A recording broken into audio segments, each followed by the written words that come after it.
দাঁড়িয়েছি সেটা হচ্ছে কৈলাসহরের একটি প্রাচীনতম চা বাগান এরিয়া গোলকপুর।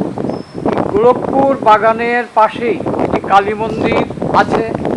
আর যে বটবৃক্ষ আমরা পর্যবেক্ষণ করছি সেটা শতাধিক বর্ষের আগের, শতবর্ষের আগের এই বটগাছ।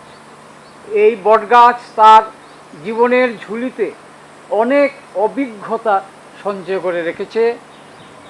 আমরা দেখছি যে বিশাল এই বটবৃক্ষ শাখা প্রশাখা ছড়িয়ে নুয়ে আছে আকাশ থেকে মাটির বুকে।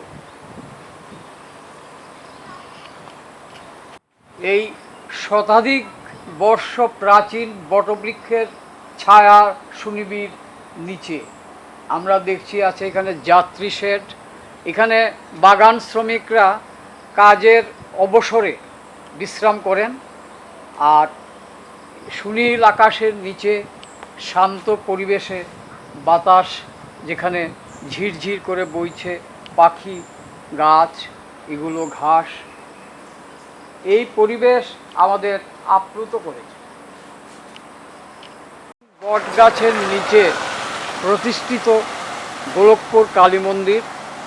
এখানে যাত্রীরা বা আশপাশের মানুষ তাদের শ্রদ্ধা ভক্তি নিয়ে আসেন এবং হৃদয়কে সুন্দর একটি মনোরম পরিবেশে আপ্লুত করে নিয়ে যান।